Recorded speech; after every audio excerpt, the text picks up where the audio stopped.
Hello and welcome to the 17th episode of VspireLab Facebook Live interview series.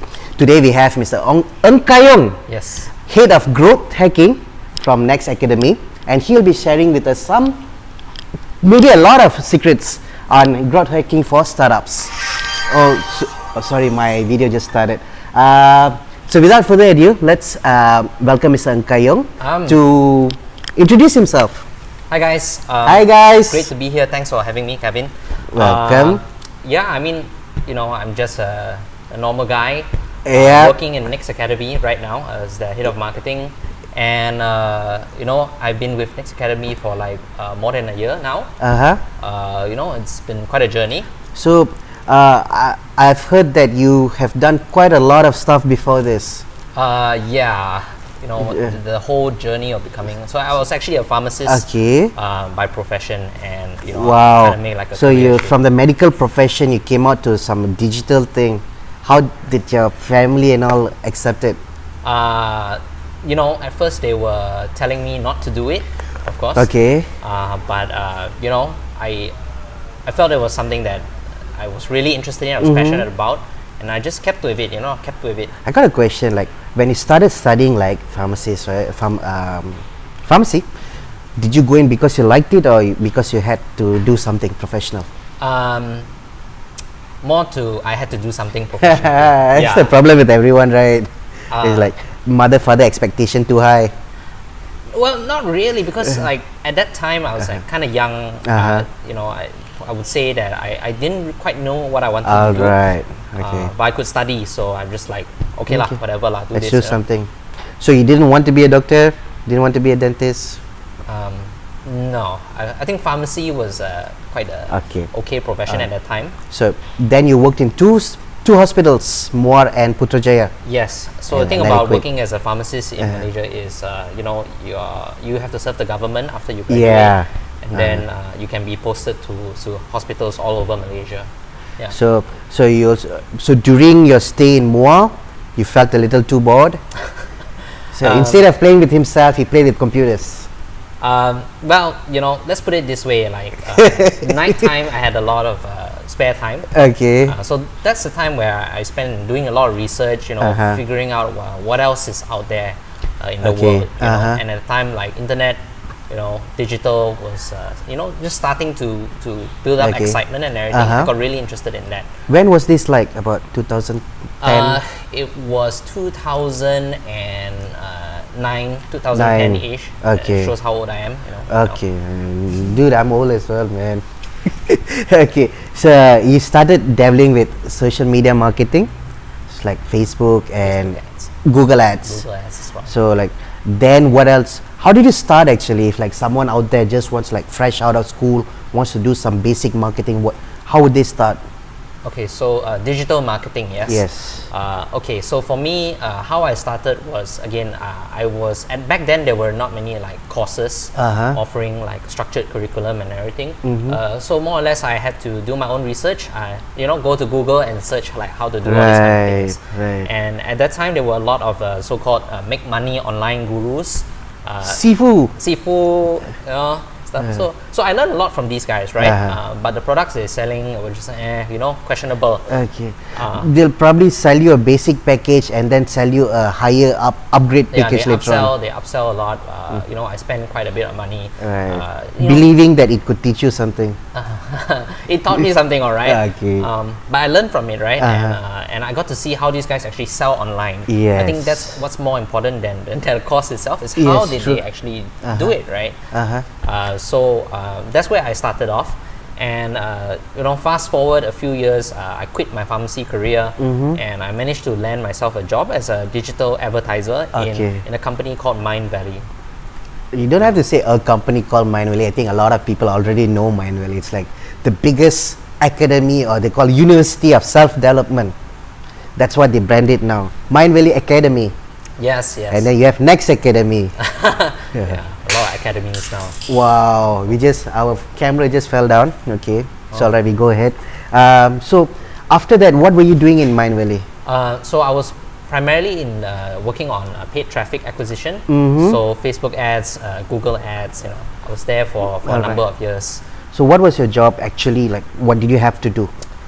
So I would come in and basically we are very numbers driven. We look at numbers every single day. Okay. We are launching campaigns. There's also, of course, there's a creative side to it. Right, creating ads. So launching it. you'll probably need a graphic designer, a copywriter. Well, when I first started, it was not as sophisticated. We mostly did it ourselves. Okay. And you'll be surprised that sometimes ugly ads work quite well. Actually, I would click an ugly ad just to see how bad can it be. Just to see how bad it could be, right? And then we blow their expectations. They click, why is this site is so nice, and everything. I think it's in a world of when ads, right? Everyone's seeking attention. You need to stand out, and sometimes a simple ad, minimalist also can grab attention. Yes. It looks good, pleasing to the eye. It's like, okay, I might actually click it and see what happens. Yeah. But then later on, you started having your own team, is it? I was part of an advertising team. We hired some people, and of course we hired some junior advertisers as well. So we grew the operations. We were spending more money. That's how it was. So if someone wants to be an advertiser, right, what kind of skills? Psychology or what? I don't think there's a formal education for paid advertising. Because people try to study business and administration and in marketing and stuff like that.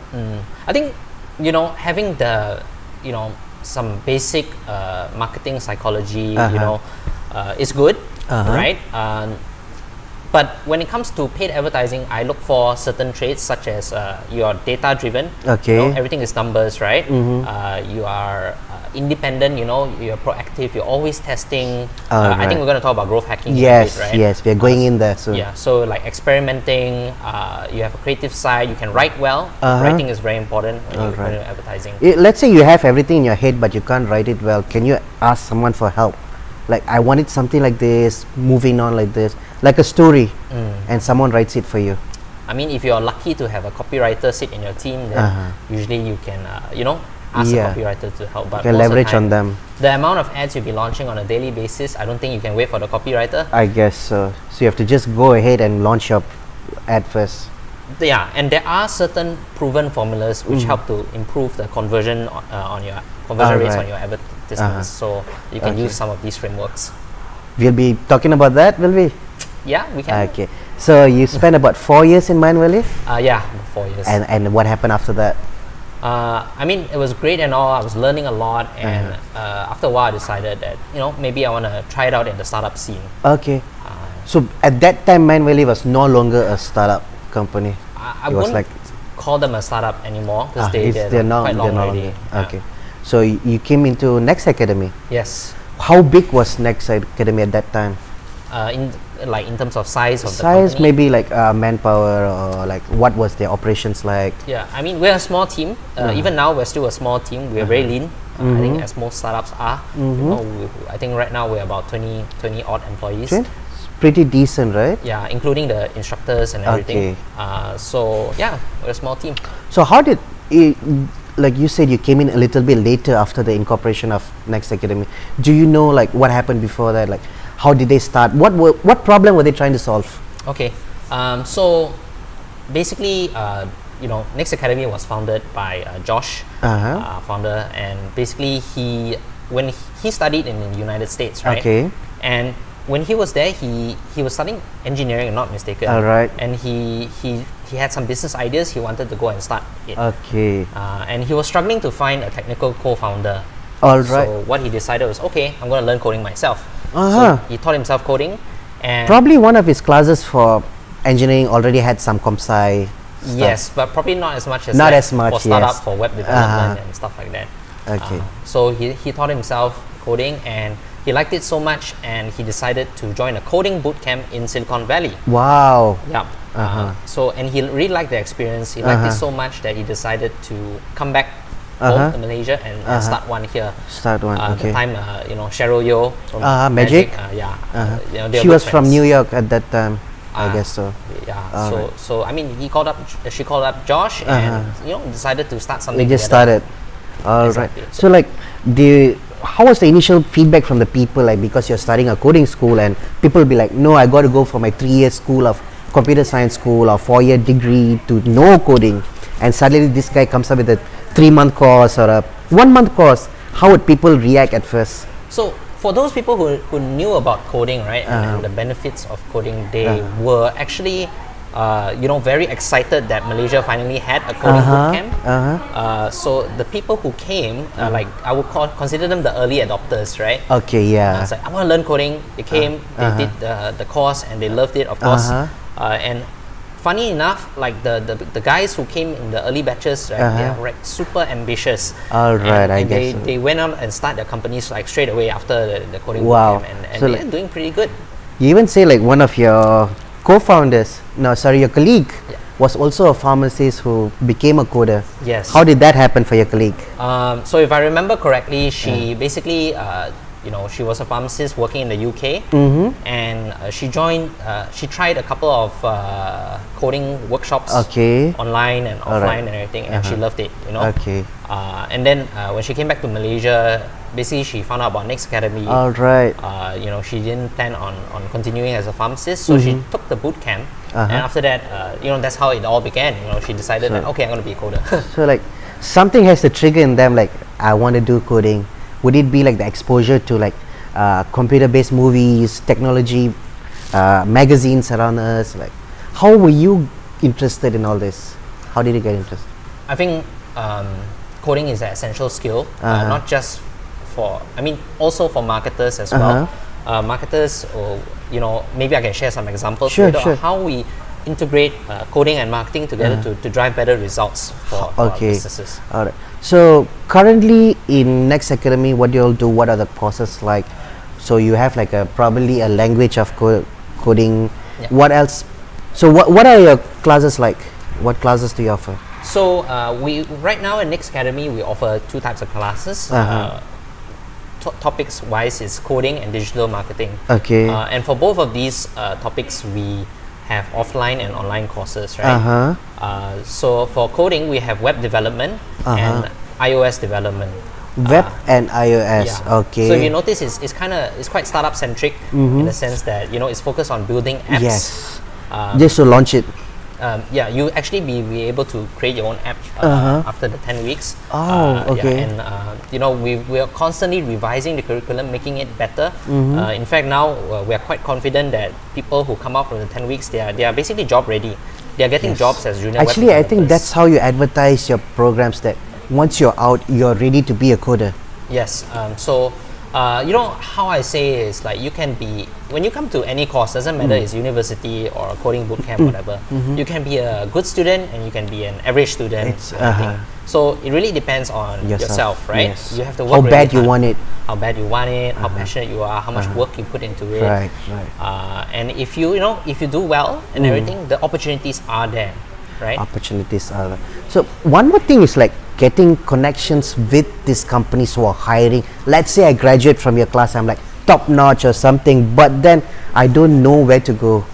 Okay. What will happen after that? So what we're doing for our students on our side is we recently launched a job portal. It's like an internal job portal. It's called Next Connect. Next Connect. Yeah. So basically, companies can list their job postings with us, and only our graduates can access it and apply for it. Because the companies know that if they come through your program, they're pretty good. Yeah. We do encourage them, of course, to give like a test, like an assignment. It's just to screen, because there can be different levels of students that come out. Yeah. Someone who just barely passed and someone who actually did all their task, homeworks and all. Well, because like web development, there's like it's full stack, so you learn front end and back end as well. And maybe if you're looking for a front end engineer, UI, UX, you want to test something different, right? So that's important as well. Okay. Maybe he's a back-end developer, better at back-end instead of a front-end. Yes. We have that, Sometimes people are more inclined to a certain area. Right. So, okay, now we have spoken about yourself and also your company. So, can we move on into our topic for today? Yes, I'm growth excited. hacking for startups. What is growth hacking? My definition, okay, there are a lot of definitions online, but the way I see it, growth hacking is like you think yourself like a mad scientist, Mad scientist. Yeah, you're always like finding new ways, trying new ways to get exponential results. All right. You know, because if you keep on running, let's say ads, right? You're running it the same way as you do, you're gonna expect the same results. Right, like I put 100 ringgit worth of ads, I want like 1,000 views, those kind of things. So the predictability is there, right?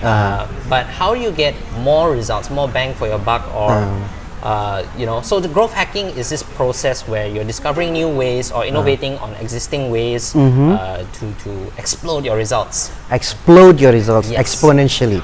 Yes, Mind blasting. mind blasting. So, like, okay, where did you come up with these ideas, terms? Where did you learn it, and how have you applied this kind of stuff?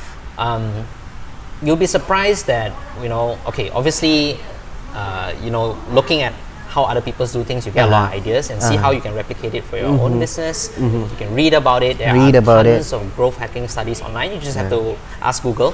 You know, I was with Magic Startup Academy, the first one, 2014. Neil Patel was there. Oh, they got Neil. But I didn't understand a single word that he said. So it's like too much for me. I didn't understand. Now I'm getting it. Okay, this is growth hacking. He has like KISS metrics and all that. So now I'm beginning to understand. So like, besides reading, like you try hands-on trial, I think it would be the best way for growth hacking, Yes, right? it is. Like, you know, everything is just theory until you actually go and implement it in your business and, you know, measure the results and see how it performs, right? Oh, just one more point on getting ideas is like, you'll be surprised how many ideas you can get if you just sit down in a quiet room and just like come up with stuff, you know? Okay. And then you try it out later on. Yeah.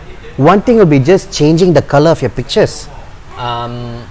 Yeah, you could, you know, you can call it a growth hack, you know, but I don't know. Not really. Okay, now can you share like what you have done in your life, like from like a basic social media marketer now up to hit of growth for Next Academy? What kind of the things have you tried and tested and proven? So in Next Academy itself, we're always testing new things all the time. And one of the things I'm most proud of, probably we can go into more later, I guess, was how we use technology.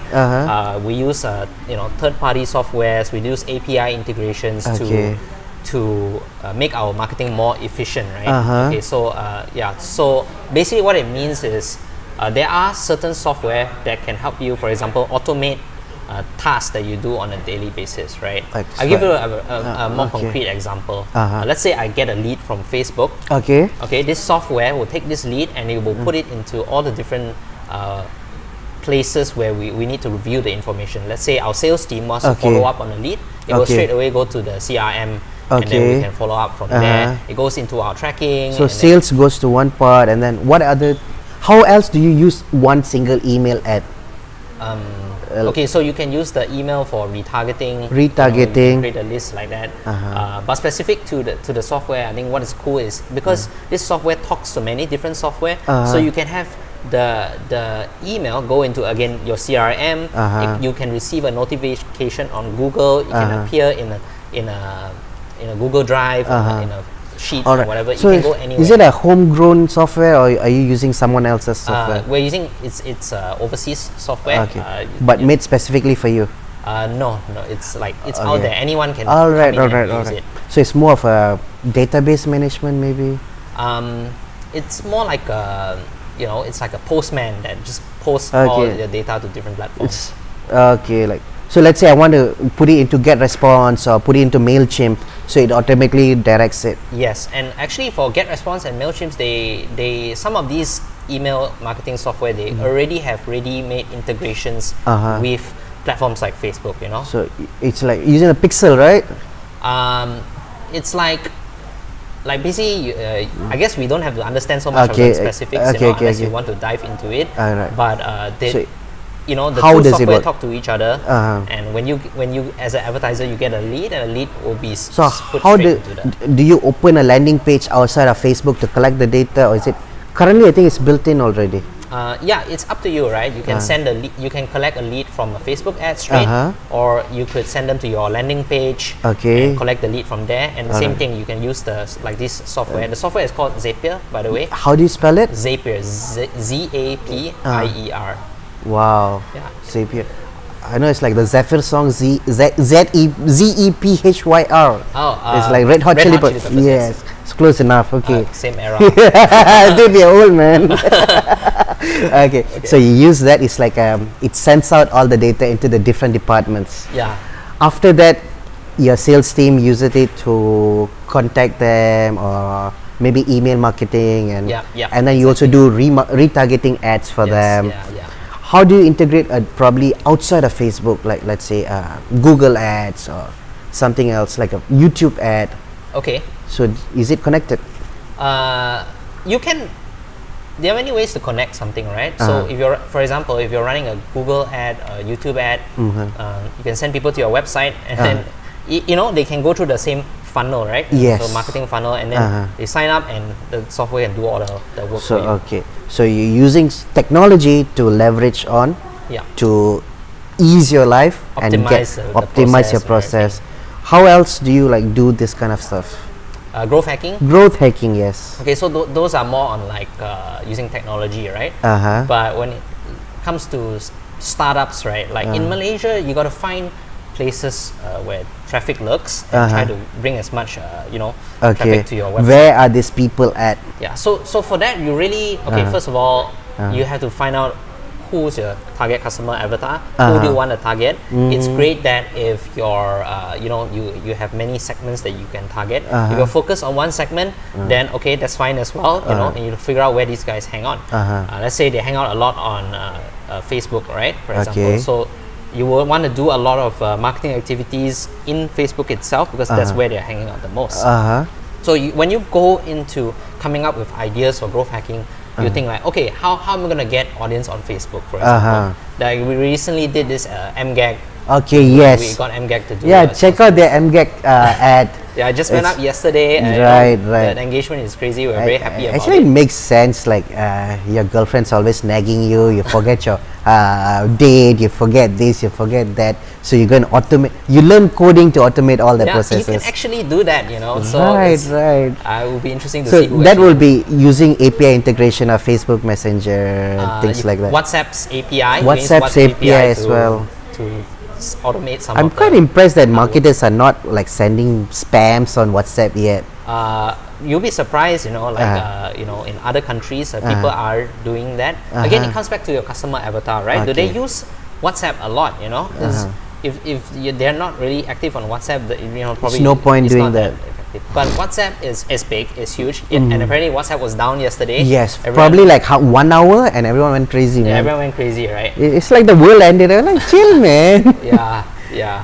Okay, so like, let's say we are relying on Facebook as a platform. Okay. Tomorrow Facebook dies. Right.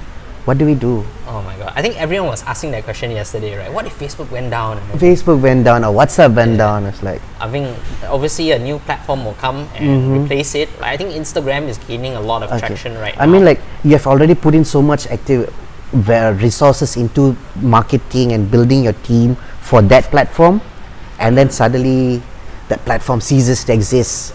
So you have to retrain your whole group for the new platform. Exactly. I mean, if you're running a startup and you're primarily relying on one traffic method, which is fine sometimes because that's where most of people hang out, it can be a risk, right? If suddenly your platform stops, like say for example your Facebook account gets banned. Yeah. What do you got to do, right? You have to either find a new Facebook account or make multiple accounts already and keep it. Yeah. Exactly. Linked it all together. Something like that. Make us admin. Make us admin. Make us admin. Yeah, exactly. But I think at the startup stage, you don't have to worry too much about that happening. Touch wood, you know. Your account get flagged. Your ads get flagged. That happens quite a lot for people who are just starting out. Right. Because they're not following the guidelines when they're true. Exactly. So like, would you suggest one person to like a guy who's just starting up? Like, let's say you only teach iOS, you don't teach Android, so you have like focus on one just to develop your product.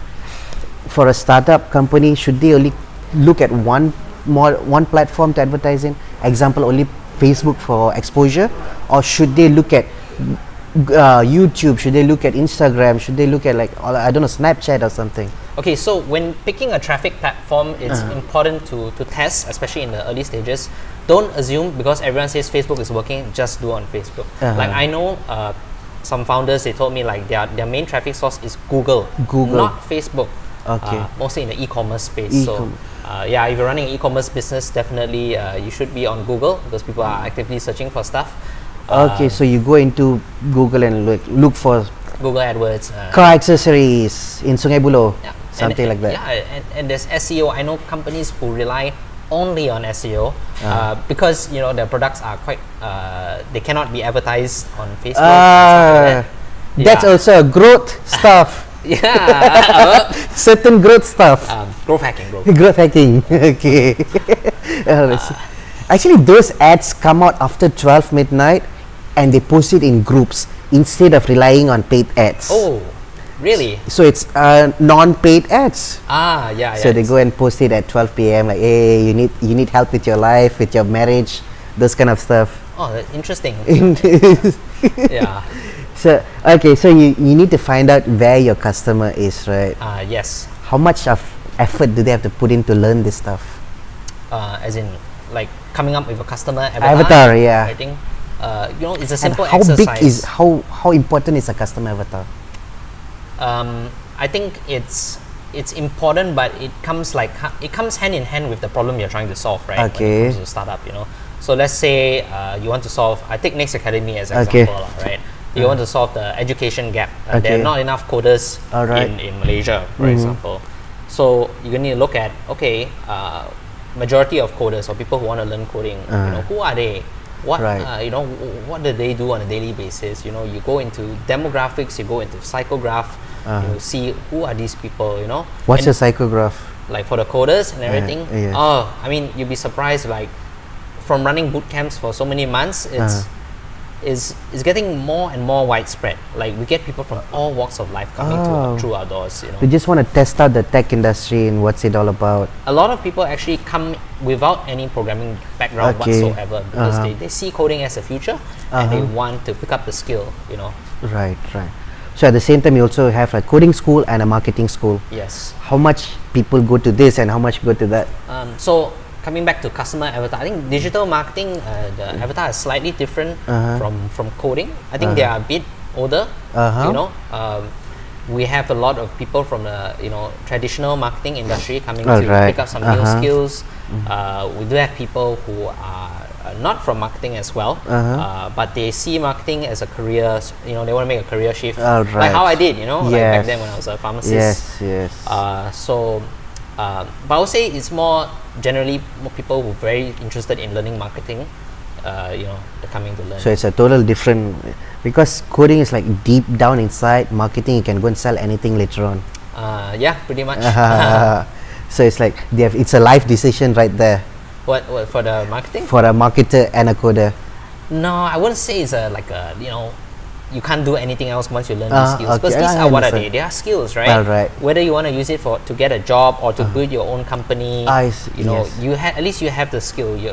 And marketing, like I said, or even growth hacking, for example. I think we're gonna talk about using growth hacking in other areas of your life, right? Like personal life and probably even like running a company. Yeah, How do you yeah. use growth hacking? Yeah, I personally know a lot of friends from Mind Valley, and they take growth hacking to another level. Yes. The next level. In different areas of your life. They're like hacking 12 areas, I hacking think. their body, hacking their mind, and all this sort of thing. So yeah. So like, so you've been doing this, but back then it wasn't called growth hacking. How were you experimenting? Like we didn't come into the room one day and say, "Hey guys, let's growth hack." You know what I mean? No, definitely it's not. a natural process that just happens, right? And before we know, it's like, hey, we're actually like growth hacking this stuff, Okay. It all comes down to it boils down to our hunger for growth. We're not growing fast enough. We need to do more stuff. You know what I mean? And suddenly we all adopt this like growth hacking mindset to everything.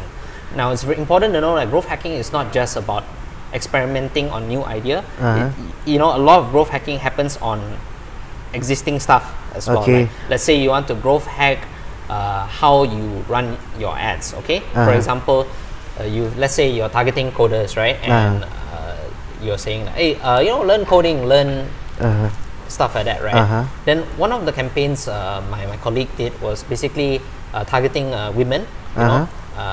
There's always this stereotype where females tend not to be coders. Okay. So the hook was literally who says women can't code? You know what I mean? and the campaign worked very well. It got a lot of we got a lot of interest from that demographic to come and learn from us. To come and pick up some coding skills. So in that process, would you have tried a few other hooks to yes, we tried to catch them? We were testing. No, to come into your program. Yes, I mean we're testing new angles, new hooks every single day. We want to find out what people can relate to the most. But ultimately, we're still selling the same product, and we're very focused on making it good. So one thing I was reading is that you have all these different backgrounds of people who could become your customer. Yes. So you'll have to make separate ad sets for each one. Yes, ideally you want to separate them. Also, not just for having a different angle to target, but also so you can track them more effectively and see on a bird's eye view, like these campaigns are doing well versus this one and so forth. That's for different segments, and in the same segment you can have a different you can ad set. You can in the ad set you can have multiple ads, or in a campaign you have multiple ad sets and so forth. So for someone who is I would say just starting a company, is it better they do it themselves or hire someone to just come help out? Marketing, growth hacking, marketing. Okay, I think if you're running a tech startup, you probably need there's the tech component, obviously, because it's a tech startup, and there's the the growth hacking side of things, the marketing side, the sales side of things. As a founder, you're just starting out. Most likely you have to do it yourself, and until you can find something that is effective, is working, and you want to, it works, and you want to move on to other things. That's when you hire people, Yeah. So beginning you start doing it yourself. Yeah. Unless you have totally no clue on how to do it, then I would say you Let's say I don't know anything. I don't know. I have a product. I built my product. Yeah. I think it's a good. But I did the research. Okay. So the market needs this product. I don't go and build my own product just because it's fun. Okay, so you want to know then do I go look for a marketer, like a co-founder for a marketing, or what do I do? I mean, it's up to you. If it's me, I would say a founder has to know marketing, has to know how to do marketing. Business. So go learn or something, right? Okay.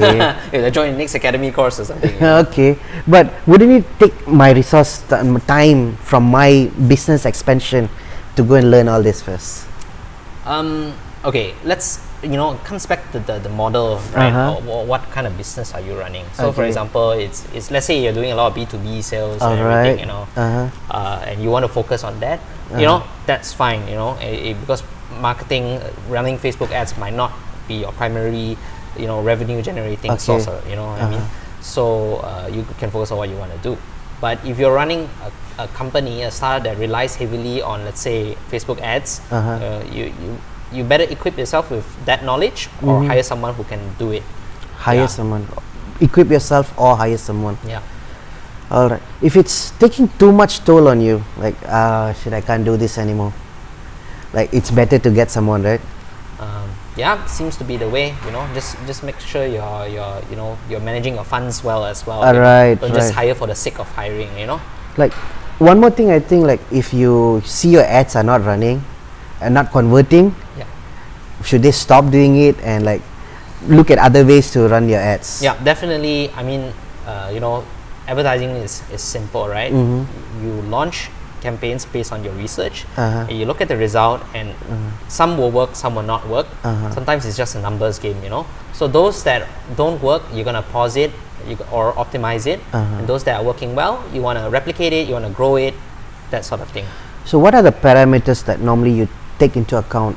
The metrics and metrics kind of stuff, right? So a very basic funnel that a lot of companies do is they do lead generation. Okay. And typically they'll look at how many leads they're getting, what is the cost per lead, what is the conversion rate on the page in which they collect the lead, landing page conversion, and then of course on their sales is important, so you need to be able to track it as well. Okay. So very simple formula: if your cost per lead is lower than your value per lead, is how much money you make from the lead, then it's okay lah. Yeah, exactly. It's okay lah. That shit up, Scale, copy, make it, optimize it. Yes. Okay. So value is how much money you make out of it. Yes. I mean, that's a very simple formula, of course. Okay, not that's a very all simple. businesses Yes. have, like I say, yeah, my one lead makes $100, right? You need to, mathematically calculate it how they. I mean, what come to that percentage of people who visit you are actually buying your stuff? number. Exactly. Those kind of things. Alright. So you will be teaching this kind of stuff, is it? These are concepts that we do cover in our digital marketing quantum degree. We want to help everyone have a holistic understanding of digital marketing and not just Facebook ads as a platform itself. There's so many platforms you can use. I know a few guys like in Malaysia teaching just Facebook ads. Okay. That's fine. That's great. So I think they'll be like, okay, to start off it's fine, but later on you need to do lots more than that. Exactly. So like besides Facebook, you talked about SEO. SEO. Yep. So like how do you incorporate like SEO? So I personally I take quite a big interest in SEO myself. I think it's great. In fact, we get a lot of traffic that actually comes organically. So they search for what? Coding school or Malaysia? Yeah, all these kind of things. So you actually can save a lot of money on paid advertising if you do your SEO well. I think they recently, 500 startups, they organized an SEO workshop recently. I was there as well. It was very informative, and SEO is always changing. You need to keep up with the trends. And, even on our side, we're constantly trying to update our curriculum to make sure that you know about SEO. So SEO, long story short, it can save you a lot of money on paid advertising, especially on the keywords which are very competitive on AdWords, and that you don't really want to pay money to rank against other advertisers. It's if you can, try to rank for it on SEO. Alright. So SEO is about placing your keywords properly in your website, in your wherever. You said even PTX you can incorporate SEO into it. The whole SEO formula, there's so many things that come into play. There are a lot of markers, like interest markers, that people say that this works and this doesn't work. There's no right formula to SEO, but there are a lot of things which are proven. For example, getting quality backlinks from authority sites. Everyone knows that works. So it's not just a matter of keyword stuffing. That doesn't work anymore. That doesn't work since like 10 years ago. But there's still certain things you need. Obviously, the keyword has to be on your page. If not, it's not related at all. There's something like what? Long tail, short tail keywords. Long tail keywords, yeah. Long tail keywords is big, right? Because it's difficult to rank for short tail keywords. It's already taken. Yes, by somebody. But the long tail keywords, and you can use like keyword tools which help you to identify these long tail keywords. Google Analytics, is it? Keyword Planner, but they're actually not very good at showing long tail. There are other keyword tools out there.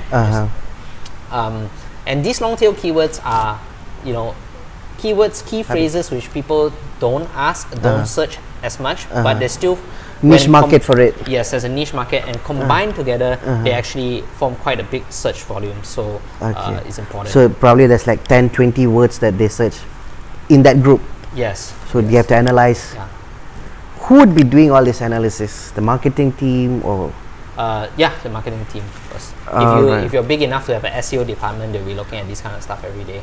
When would a company have an SEO department? Like say Mind Valley, for example, they have a team dedicated to content, SEO, and all this kind of stuff. Okay. There's this guy here, Lee Ji Shen. Is he your friend? He's got 2 questions. He's like, in looking to hire a digital marketer, what traits should we look for? Any tips? Okay, so when hiring digital marketer, one tip would be give them a test. We always test even back then in Mind Valley also, we test our applicants. We give them an exercise, it's like school like that, and see how they attempt it. What's their thought process? If you require them to do some math, see how they present the graphs, how detail oriented they are, and everything. So that's one. Make sure you do it face to face, not online. You can do the test online first, and then meet them later if they do well. They ask their friend to do it for them then. But they're just gonna die in the interview after that. Okay. Besides a test, what else? So what was the first part again? Okay. In looking to hire a digital marketer, what traits should we look for? Okay, what traits, right? For me, definitely the guy has to be proactive. I'm not a big fan of micromanaging that much. I give you the task and then you figure out how to do it yourself. Right, kind of right, thing. right. You guys, the guy has to be a self-learner. You're not sure how to do it, just Google it. You know what I mean? Yeah, definitely data-driven, numbers-driven. You must be able to write well. I think writing as a lot well. of this is communication. Right. So, you have to be able to communicate the messages well. If you can't do it well, then find someone who can do it well, or do it yourself, or upskill yourself. So these are some of the traits. Okay, we go to question 2 now. There's a lot of tools out there. Could you recommend some that are must-have tools? Okay, definitely Google Analytics. Every website must have that. Tools for what actually? Digital marketing. I think digital marketing. Okay, yeah. So Google Analytics is one. Make sure you have your Google AdWords. If you're using Google AdWords, implement your pixels piece. The remarketing pixel is very important. Okay. I mean, whether you're running remarketing ads or not, just have the pixel there first, so you can start cooking people, and then later on you can start collecting data. Who's coming to your site? What kind of people? Yeah. That's a few to start with. Top of my head. Yeah, I mean, it depends on what is your business objective, your marketing objective, and from there I can, suggest some good tools for you. Any ideas? Let's say a food delivery company. Food delivery company. Like what tools would they use in digital marketing? For digital marketing. Oh, okay, you're putting me on the spot here. Oh, just you. Next Academy, what do you use? Okay, definitely. Like I said, Zapier is very good for us to automate stuff. You can even test it out for free for one form of automation. All right. Try it out. It's really cool. Again, like I said, there are a lot of free tools online that you can leverage on. How about like Hootsuite? Hootsuite. Yeah. If you are very heavy on social media, you want to schedule your posts. You can use that. If you're creating a lot of ads on your own, you can use those free stock photo sites, pixels and everything. Canva is a very good tool for digital graphics. Yes, if you are bootstrapping, you can use Canva. Typeform, if you're doing like surveys, very nice design and everything. Have you ever found some Canva for videos like sometime? Do you remember the name? Is it Lumen-Fi? I'm not sure. Okay. Actually, it looks just like Canva, but you make videos out of it. Oh, okay. I think there are a lot of tools like that out there. Yeah, I mean, there's so many. Let's say you've collected all this data, right? Is there a software to analyze this data? So, if you're looking more to like website data, like for example, how many visits to your website, where are they coming from, what's the traffic source, search terms and everything. Google Analytics can tell you a lot already, and it's free. So that's why number one reason why you should start using it. Implement the code in a website, just to start collecting data on that. So there are a lot of tracking tools out there which you can see more. Like even Google Analytics can tell you what is the conversion rate on your pages and everything. If you want to look at like the funnel wise, you can use Amplitude, Mixpanel, Kissmetrics. They all can see like how many people landed on this page and how many people landed on this sign up and land on this page, and what other pages do they go, what emails did they open, and stuff like that. Yeah, which topic for emails they open, they like, and all that. Yeah. Okay, Amplitude, Mixpanel, Kissmetrics, Zapier. Okay, I've just written it down. I've put it on the.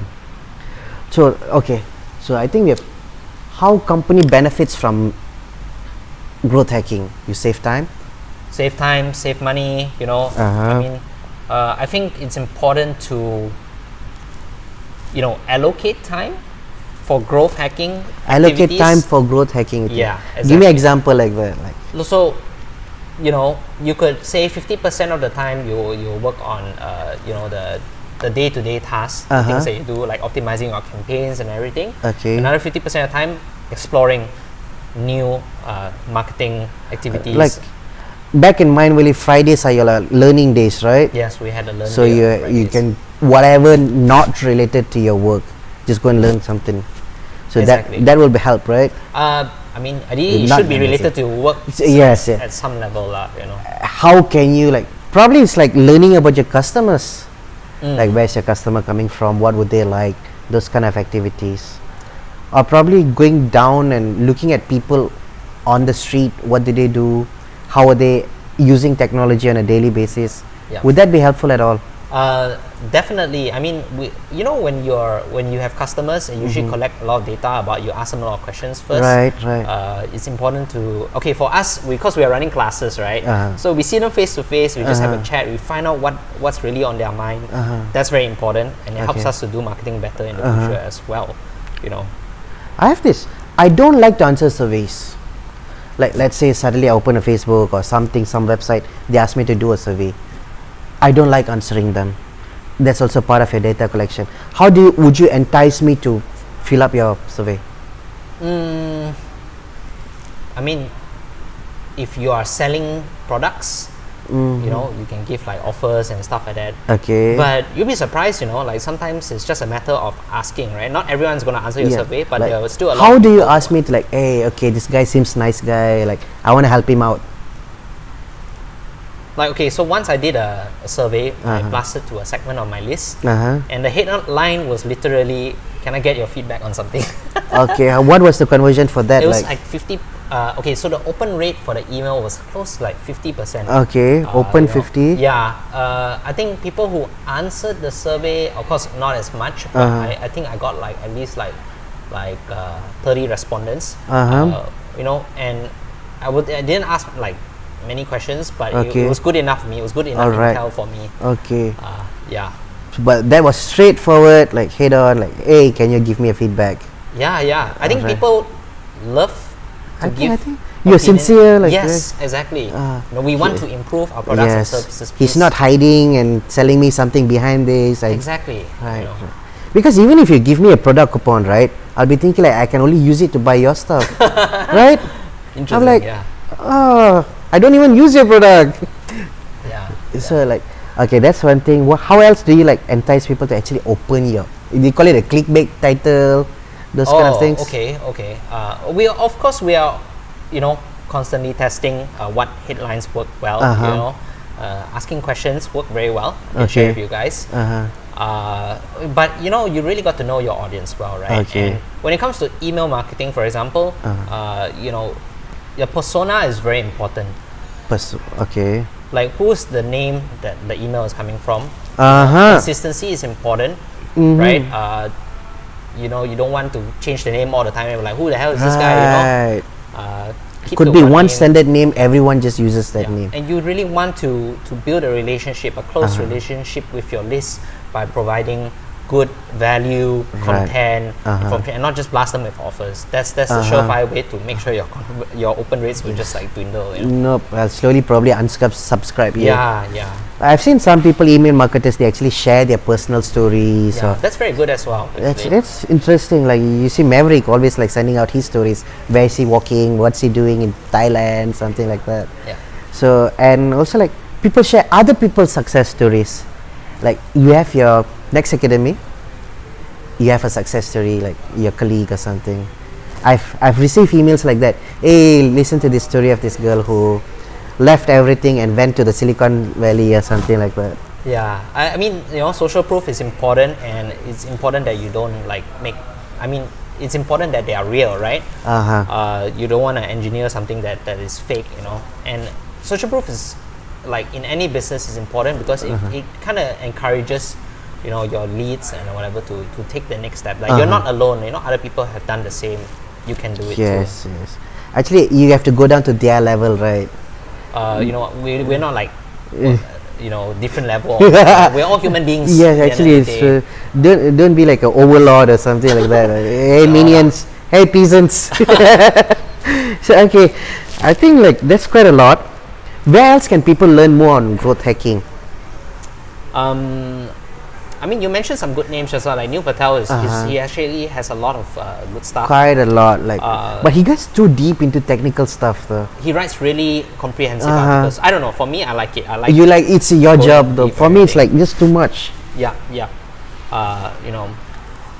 We recently started just a free Facebook group for marketing. If you can just join. What's it called? It's called Next Lab. Next Lab. Next Academy Lab. If you just search it in Facebook, go to the search Next Academy Lab. You can join. It's free to learn marketing. I'm there every day posting stuff. Wow. That's cool, man. Yeah, just one of the things we want to help to, like one of our things we want to do is really to level up the level of marketing in this region. You know, I think there's a lot we can learn from the outside world. I want to bring more of this knowledge here as well. Right. You know, maybe through shows like yours. Actually, yeah, you can do that. Yeah. Other that, you know, check out our courses as well. Of course, on Next Academy, we have a 12-week digital marketing course. What's 12-week digital marketing course? Do I have to come to your place or is it online? We have two formats actually. So one is completely remote. So if you're like super busy. Oh wait, before that we are shooting from work. It's in Glow, Damansara. Next Academy is just beside this. Yeah, we're just so like there neighbors. is also Glow, Damansara. Yeah. So we have two types, right? We have one is completely remote. So if you're busy, you can't travel, you can do it entirely online. The other one is, we call it blended immersive, and not sure. Yeah, it incorporates the blended learning format, which is quite popular overseas. Where basically you learn online, and on Saturdays you come in for workshops. At Next Academy. No, I just remembered a YouTube show called Will It Blend. That guy just blends everything. Okay, so I think we wanted to talk about using growth hacking in other areas of your life. Not only growing a startup. So yes. What can you share your views and thoughts on this? Yeah. So I mean, let's say you want to growth hack your body, right? Like a lot of my friends, they're doing like bulletproof coffee, and they claim that. That's the one with the coconut oil in it. Yes, coconut oil, grass-fed organic butter, coconut oil. Yes. So that's just one example, right? Like everyone's drinking coffee, but now like you do some research, you find that this actually boosts energy, concentration levels, and you start to do it again. A lot of my friends swear by it. You know, they've been still doing it until today. You know, growth hacking is okay. Let's say you want to better example than the coffee. Let's say you want to go for a job interview, right? And most people, what they do is they'll send in a resume, right? And standard go for interview and kind of thing. But if you really wanted to growth hack your chances of success, there's so many things you can do. I mean, you could, for example, these are real examples. I've seen people do it. Like they create a YouTube cover letter. For Mind Valley to join you, bare minimum they already raised the bar already. You need a YouTube cover letter to talk about yourself. You know what I did last time was actually I created a sales page because they were doing a lot of online marketing. And they use a lot of sales page. I was applying for a marketing role, so I created a sales page and I pitched myself through that. You know. You can run ads and target the employees of wow. Someone did target the employees. Yeah, so it worked. His ads worked then. Yeah, definitely. Everyone was talking about it. I read this. I read something like this. He wanted looking for a dispatch job, or looking for a job. So he, during an interview session, he wore as a delivery guy, handed them a box of donuts. After finishing the donuts, all his profile was underneath in the bottom. Oh yes. Dude, that's crazy, man. Yeah. So you know, that's simple examples like this, like growth hacking every aspect. Like whenever you want to do something, figure out how you can do it better. You know, like not like everyone else. You know, because you do it like everyone else, you get the same result as everyone else. Right. You know, even power naps, are they like considered growth hacks? Power naps, yeah. You know, if you find that sleeping for 20 minutes after lunch makes you like super productive at 2-3 o'clock later on, go ahead, do it. You know, yeah. I think there's like a sleeping pod in work as well, right? It's like 2 up and down. Yeah. So growth hack, productivity, you know, relationships. How? We need your views on this. I don't know. It's not teach me, master. Not my area of specialty. You know. Don't like this. It's like go Tinder and just optimize your profile or something like that. You know what? Your ad for MGAG, you should have made a thing, that software that overrides Tinder. Snap. There you go. Growth hacking. Don't do those kind of stuff, man. But I don't think Tinder matches really like make anything, man. They don't mean anything. You know, maybe we should, interview someone working on Tinder here. Of course, they're going to say their company is the best company in the world and they're changing the world. But it will be interesting though to see what insights they have from all the data collected, right? Exactly. Millions and millions of matches being made every single day. You know. So relationship, I would say like speed dating would be a growth hack.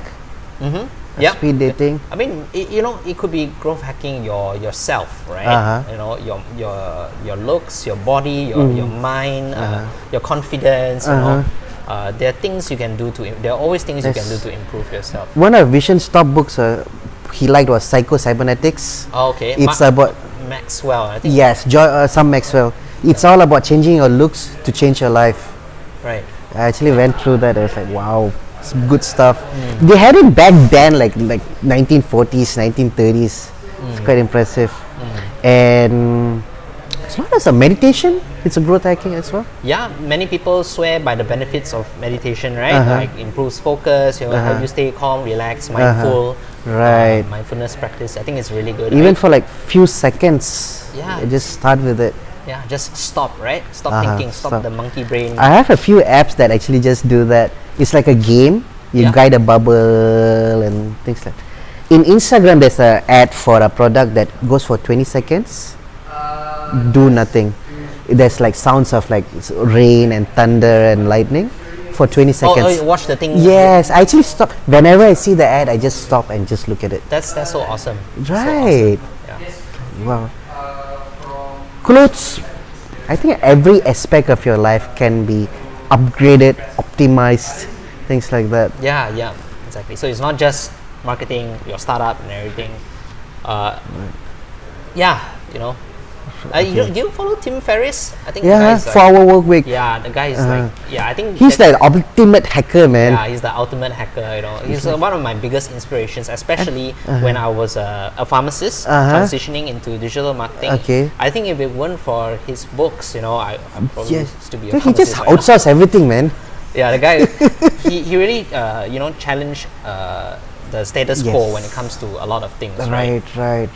So if you all were wondering, at first he reduced 1 hour out of his Friday routine, then 1 hour out of his Monday routine. Yeah. Totally threw away Friday. Yep. Totally threw away Monday. Yep. It's like crazy that the work was still done. Yeah. Definitely, guys, check out the 4-hour work week. And you also did one for nutrition or something, right? Yeah, 4-hour body. 4-hour body. What Chris was is it hacking about? His body again. I think it was more like a recipe book. Okay. He was sharing a lot of case studies of people who use his diet, the slow carb diet. Low carb diet. Slow carb. Slow He carb. came up with his own name for it. And there are certain things you should eat and not eat. I do pick up some tips from that as well. Alright. Like what he does is he puts cinnamon in his morning coffee. Wow. Because little bit, just a sprinkle, because apparently the cinnamon prevents your insulin from spiking up. So that you don't get the post carb crashes, Sugar rush. and all that stuff. Yeah. Smart. Like cinnamon is also said like a anti-carcinogenic or something. Anti-cancer. Okay. Yeah, it's got those kind of properties because it's anti-inflammatory and got all kinds of cinnamon is good. So whatever. All right, I think we spoke too much. Yeah. We spoke too much, and we don't have that many questions. Only Mr. Lee had some questions. If there's more questions, can we like tag you on it? Yeah, sure. Okay. I'm happy to comment and share. All right. Yeah. So viewers, you want to ask more questions to Mr. Yong? You can do that. Also check out Next Academy. They teach coding as well as digital marketing. And any special words, last parting words? No, I mean, thanks again for having me on this show. It's really fun. I enjoyed the session. Thanks for coming, man. No worries. It's a Saturday morning. People like normally half asleep. It'll be interesting to see when is the best time to do the live. Actually, as well. yeah, growth hack on that. Besides doing this, we also like share it on later on. We get more views on that. I see.